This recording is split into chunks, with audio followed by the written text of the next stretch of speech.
ሰላም ጤና ስጥልን ውድ የአዲስ 24 ወዳጆቻችን፣ በዛሬ ዜናዎቻችን በዋንቲያ ሰሎሞንና በልጇ አባት መካከል የነበረው የክስ ጉዳይ ላይ ፍርድ ቤት ውሳኔ ያሳልፈዋል። ስለዚህ እስካሁን ያልተነገሩ የዋንቲያ ሚስጥሮችን እነግራችኋለን። የቲክቶከሯ ጃኒ 2.2 ተከታይ ያለው አካውንቷ መዘጋቱን ተገልጿል። አንድ መሪ ሴት ባለስልጣኖችን ማስረገዛቸውም ተነግረዋል።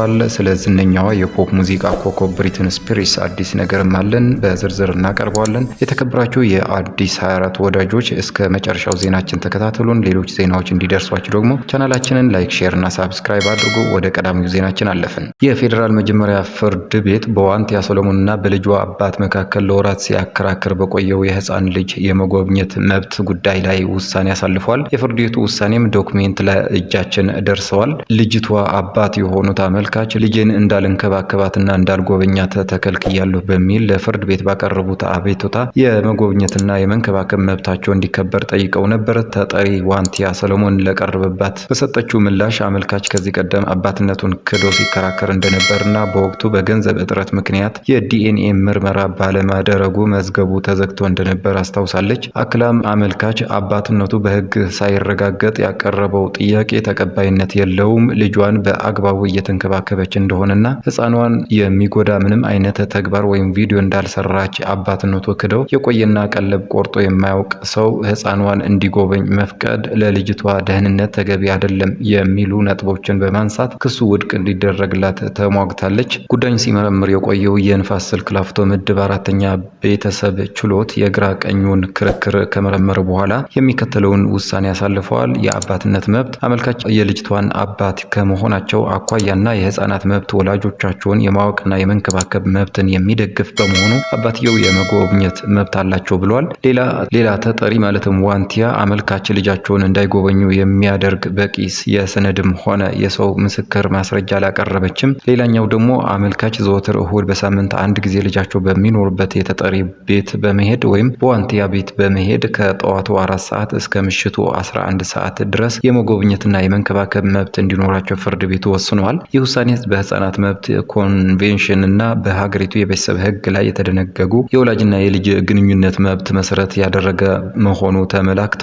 ፍርድ ቤቱ በስተመጨረሻ የሰጠው ውሳኔ የአቶ አላዛር በለጠ የልጅቱ አባት መሆናቸውን በመቀበል በሳምንት አንድ ቀን ልጁን እንዲያዩ ፈቅዷል ማለት ነው። ዋንቲያ ሰሎሞን በራሷ ጥንካሬና በህዝቡ ከፍተኛ ጥረት ስኬታማ ሆና ህይወቷን በቀየረችበት በዚህ ወቅት ከዚህ ቀደም አባትነቱ ክዶ እንደነበር የተነገረው ግለሰብ ልጇን መጎብኘት እፈልጋለሁ በሚል ያቀረበው ጥያቄ በፍርድ ቤት ተቀባይነት ማግኘቱ ልክ እንዳልሆነና በተለይም ዋንቲያ ከ18 ዓመት በታች በነበረበት ወይም በህፃንነት እድሜዋ ለጾታዊ ጥቃት መዳረጉን መከሰስ እንዳለበት ብዙዎች እያነሱ ይገኛሉ። ዋንቲያም በችግሬ ሰዓት የት ነበር?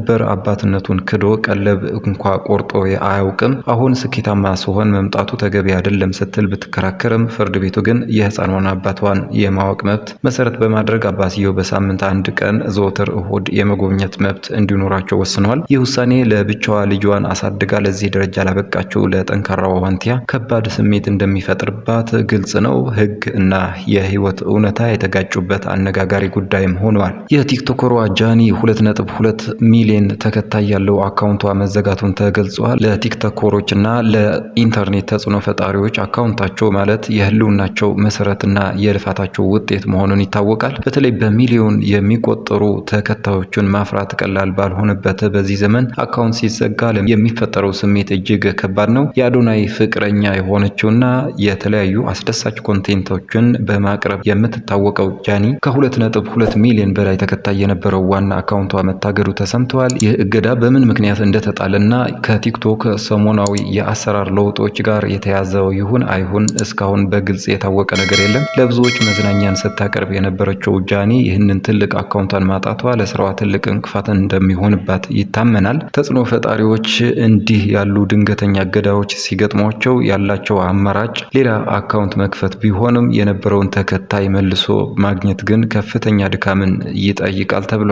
አንድ መሪ ሴት ባለስልጣናትን ማስረገዛቸው ተነግረዋል። የአፍሪካ መሪዎች ተአምር መስራታቸውን ቀጥለዋል። የኮንጎ መሪ ፌሊክስ ጺሴኬዲ ውጭ ጉዳይ ሚኒስትሯን ተሬሳ ካይኩምባን ማስረገዛቸው ተነግረዋል። የኮንጎ መሪ ሚስት የሆኑት ቀዳማዊት እመቤት ዳሲኔ ንኩሩ ጺሴኬዲ ሴትየዋ ከስልጣን እንዲነሱ መጠየቃቸውንም የኮንጎ ሚዲያዎች ዘግበዋል። የውጭ ጉዳዩን ተሬሳ ነገሩ የተፈጸመው በአጋጣሚ ያለ ኮንደም በማድረጋቸው ነው ማለታቸውም አስገራሚ ሆነዋል። ከ2 ዓመት በፊት የትምህርት ሚኒስትር የነበሩት ቶኒ ሙዋምባ ምክትላቸውን አሚናታ ናይሚሳን አስረግዘው እንደነበር ይታወቃል።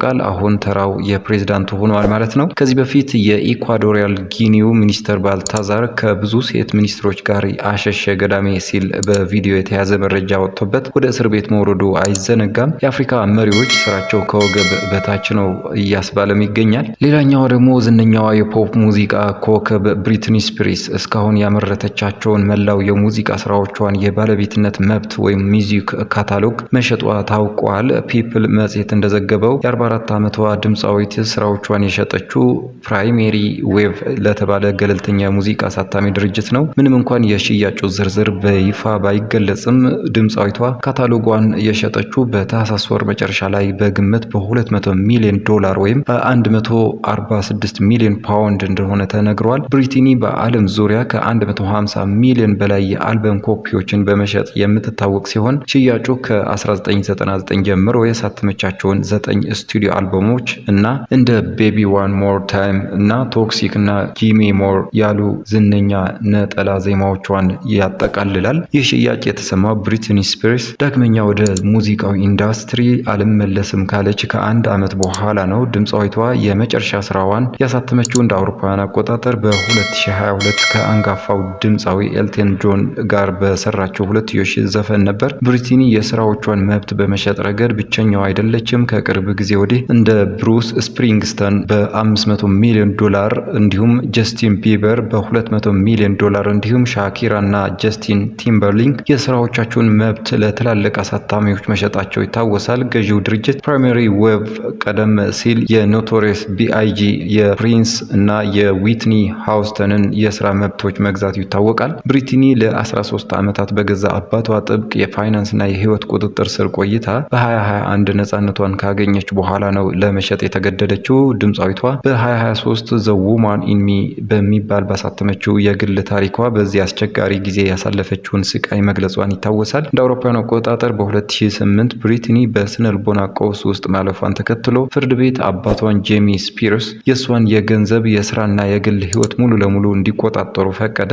ይህ ቁጥጥር እስከ 2021 ድረስ ቀጥሏል። በዚህ ጊዜ ውስጥ ያለ አባቷ ፈቃድ የገዛ ገንዘቧን መጠቀም አትችልም ነበር። ከጓደኞቿ ጋር መገናኘትም ሆነ ማግባት አትፈቅድላትም ነበር። በገዛ ፈቃዷ ልጅ እንዳትወልድ የማህፀን መከላከያ ወይም አዩዲ ተገዳ እንድታደርግ መደረጓን በኋላ ላይ ለፍርድ ቤት በለቅሶ ገልጻለች። በጣም በታመመችበት ወቅት እንኳን ሳይቀር በግዴታ መድረክ ላይ ወጥታ እንድትሰራ ትገደድ ነበር። ብሪትኒ በታዋቂነት ማማ ላይ በነበረችበት ወቅት የሚዲያ ተቋማትና የፎቶግራፍ አንሺዎች ወይም ፓፓራዚ እስከ መኝታ ቤቷ በመከተል ሰላም ነስተዋታል። የደረሰባትን የእናትነት ጫናና የስነልቦና ስብራት ለማገዝ ፋንታ ሚዲያው እሷን እንደ እብድ በመሳል ለትርፍ ይጠቀምበት ነበር። በ2007 ጸጉሯን የተላጨችበት ክስተት የዚሁ ከፍተኛ የአእምሮ ውጥረት ውጤት ነበር። ብሪትኒ በቅርቡ ባሳተመችው ዘ ውማን ኢን ሚ መጽሐፏ ላይ እንደገለጸችው ቤተሰቦቿ ወይም በተለይ አባቷ እሷን እንደ ሰው ሳይሆን እንደ ገቢ ምንጭ ብቻ ያዩዋት እንደነበር ትናገራለች። በችግሯ ወቅት ከጎኗ መቆም ሲገባቸው ነፃነቷ ሳተው ለዓመታት ለገንዘብ ሲሉ እንደ ረቧት ትገልጻለች። ሌላኛው ትልቁ አሳዛኝ ነገር ደግሞ ከቀድሞ ባሏ ኬቪን ፌደርላይን ጋር ያሏት 2 ወንድ ልጆቿ ለረጅም ጊዜ ከሷ መራቃቸው ነው። ልጆቹ በአባታቸው ቁጥጥር ስር በመሆናቸው እና በሚዲያ በሚናፈሰው ወሬ ምክንያት ከእናታቸው ጋር የነበራቸው ግንኙነት ለዓመታት ተቋርጦ ቆይተዋል። ብሪትኒ ስፒርስ በ2021 የደጋፊዎቿ ፍሪ ብሪትኒ የተሰኘ ንቅናቄ በፈጠረው ጫናና በራሷ ትግል ነፃነቷን ብታገኝም ያጣችው 13 ወርቃማ የህይወት ዘመንና የደረሰባት ስነልቦናዊ ጠባሳ አሁንም ድረስ የብዙዎችን ልብ ይነካል። የብሪትኒ የቀድሞ ባል ኬቪን ፌደርላይንም በበኩሉ በ2025 መገባደጃ ላይ ዩ ታውት ዩ ኒው በሚል ርዕስ የራሱን የህይወት ታሪክ መጽሐፍ ለንባብ አብቅተዋል። የተከበራችሁ የአዲስ 24 ወዳጆች ዜናዎቻችን እነዚህ መስሉ ነበረ። ሌሎች ፕሮግራሞቻችን እንዲደርሷችሁ ደግሞ ቻናላችንን ላይክ፣ ሼር እና ሳብስክራይብ በማድረግ ሌሎች መረጃዎች እንዲደርሷችሁ ማድረግ ትችላላችሁ። መልካም ጊዜ